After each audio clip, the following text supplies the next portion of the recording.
اللهم دربا لا تضيق به الحياة، وقلبا لا يزول منه الأمل. اللهم ازرع في قلبي راحة دائمة وأمل لا يخيب.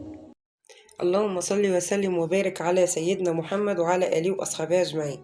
تعالوا بقى تكملة الفيديو اللي فات بتاع الفجالة، أقول لكم وأوريكم الحاجة اللي جبتها من الفجالة والأسعار كمان. دي الكتب الخارجية اللي جبناها من الشركة المصرية اللي كان عليها خصم 20%، وبإذن الله هننزل تاني عشان نجيب كتب ياسين زي ما قلت لكم. لا، كتب يوسف. كتب ياسين الحمد لله كده عدت، اللي هنجيبها هنجيب كتب يوسف بإذن الله بتاعت سنة رابعة. جبت له الأضواء من العلوم وللعربي، وطبعا المدرسين هم اللي بيبقوا طالبين. جبت له كمان المعاصر للإنجليزي. أنا كنت بوريكم الأسعار. كتاب عامل 150 جنيه، حسبولي 130 جنيه. وده سلاح التلميذ، الكتاب عامل 130 جنيه، حسبولي 110. تمام. تعالوا بقى أوريكم الكشاكيل اللي أنا جبتها والخامة والأسعار كمان. وأقول لكم على حاجة مشكلة قابلتني في شراء الكشاكيل من الفجالة. هقول لكم عليها عشان ما يضحكش عليكم زي ما اتضحك عليا واضطريت ان انا اروح عشان اغيرها. اول حاجة طبعا انتوا عارفين الكشاكيل بتبقى ماركات او خامات واسعار مختلفة. انا على قد ما قدرت جبت خامة وسط، ما بجبتش الاسعار الغالية او الماركة العالية. انا قلت لكم في الفيديو اللي فات ان كان المكتبة اللي جبت منها الشركة المصرية كان عندها ماركة ديزني بس، وماركة ديزني سعرها كان عالي قوي عليا. كان سعر الدست 10 كشاكيل عامل 90 جنيه. وانتوا عارفين بقى ما كانش ينفع ان انا اجيبها لاني معايا ولد تاني وبيحتاجوا يعني مصاريف كتير. المهم نزلت ودخلت على كذا مكان تاني وسألت على الاسعار. طبعا اسعار مختلفة، وعدد الكشكول ذات نفسه بيختلف. الكشكول اللي بوريهولكوا ده موضوع الدرس. تمام. يعني دوت كده اللي هو انا اشتريت حاجة قبل كده من جنب البيت من عندنا من المطابع، كانت 50 ورقة، واللي أنا جايباه اللي هو من الفجالة 56 ورقة. اللي جبته من الفجالة عامل 55 جنيه. موضوع الدرس خامة ناعمة، وموضوع الدرس والخطوط بتاعت الورقة واضحة. تمام. أما اللي جبته من جنب البيت عندنا كان سعره أعلى. كان عامل الكشكول الدستة الكشكول عاملة 60 جنيه، وكانت 50 ورقة، وكانت الرسمة بتاعتها مش واضحة قوي. يعني الخطوط اللي على الورقة مش واضحة قوي. أنا لما نزلت الفجالة عرفت الفرق. بصوا كده أنا بوريكم أهو، شايفين فرق الورقة دي من الورقة دي. بصوا وضوح الورقة دي من الورقة دي. اللي واضحة دي اللي أنا جايباها من الفجالة، عاملة 55 جنيه للدستة 10 كشاكيل، وعدد الورق 56 ورقة. دي بقى الدستة اللي قابلتني فيها المشكلة وكان سبب رجوعي للفجالة تاني.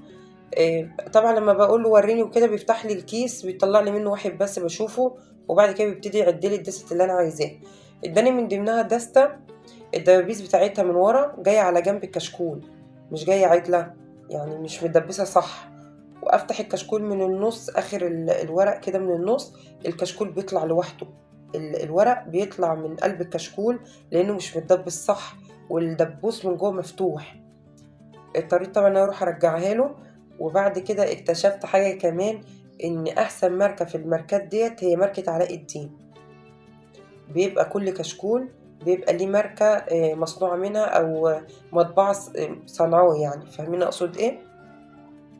اخر حاجة ادالي دي هي ماركة علاء الدين.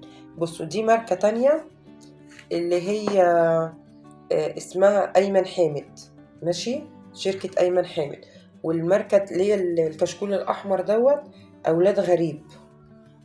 افضل ماركة كانت علاء الدين اللي انا غيرتها في الاخر يعني. وجبت لهم كمان بقى الجلاد دوت، بس ما جبتش ديست لان كانت عدده كتير وكميته كبيرة وانا مش هحتاج ده كله. جبت بقى من كل لون كده عدد 10 وحدات بس. طبعا هيبقى الشرك ما بين ياسين ويوسف حسب الالوان اللي بيطلبوها المدرسين منهم. جبت الابيض وجبت الاحمر، بس عايزه اقول لكم الخامه دي جميله جدا، مش الخامه الناعمه. الخامه بتاعه الجلاد دي اللي هي ايه، تحسوا انها خشنه شويه محمله كده وتقيل، ما مش بيبين جلده الكشكول من تحت.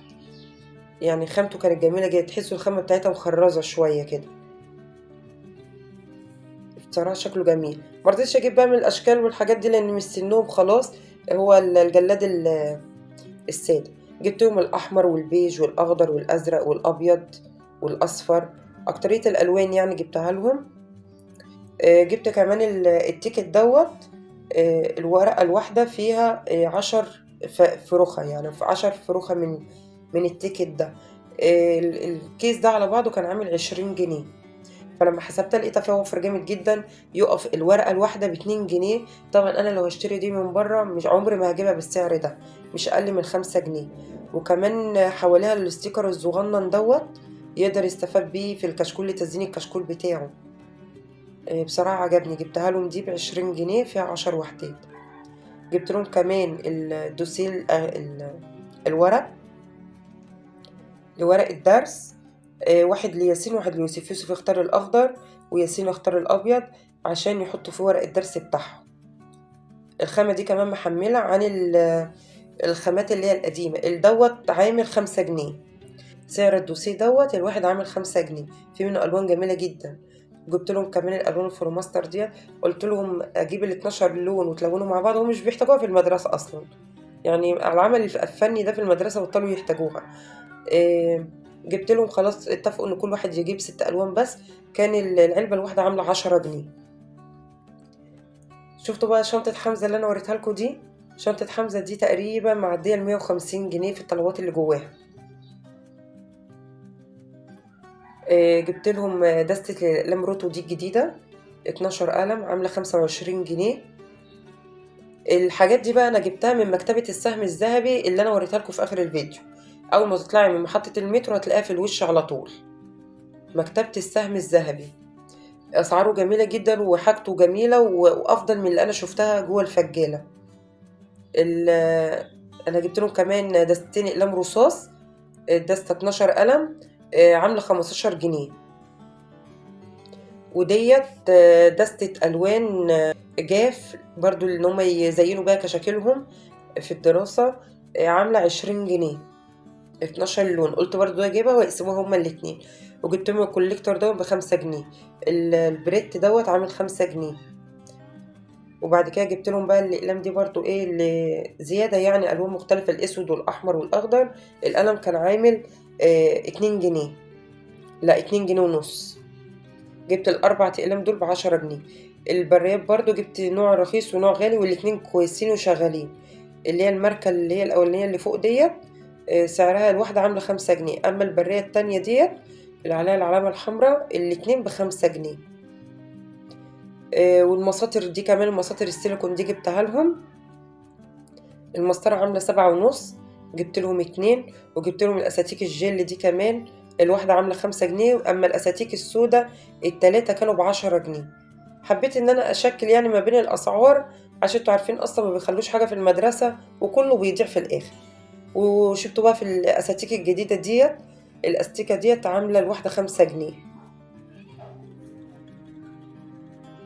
بيركبوا الاستيكة دي كده في ظهر القلم، بس هم اصل الاقلام جايه باساتيك فهم مش هيعرفوا يركبوها، مش عارفه جايبينها ليه، يضطروا يخلعوا الاستيكه الاساسيه. ال3 اقلام دول بقى انا خدتهم هديه على الحاجات اللي انا اشتريتها. وجبت لهم كمان الزمزميتين دول للمدرسه. ما حبيتش اجيب اللي هي بكليبس من فوق دي لانها بتنعم وبعد كده بتغرق لهم الكتب بتاعتهم. جبت لهم دي كده بغطا من فوق افضل وكويسه، يعني دي كان سعرها عامله 25 جنيه. دي كده كل الحاجات اللي جبتها لهم من الفجاله. يا رب يكون فيديو النهارده عجبكم واستفدتوا منه وفدتكم بالاسعار.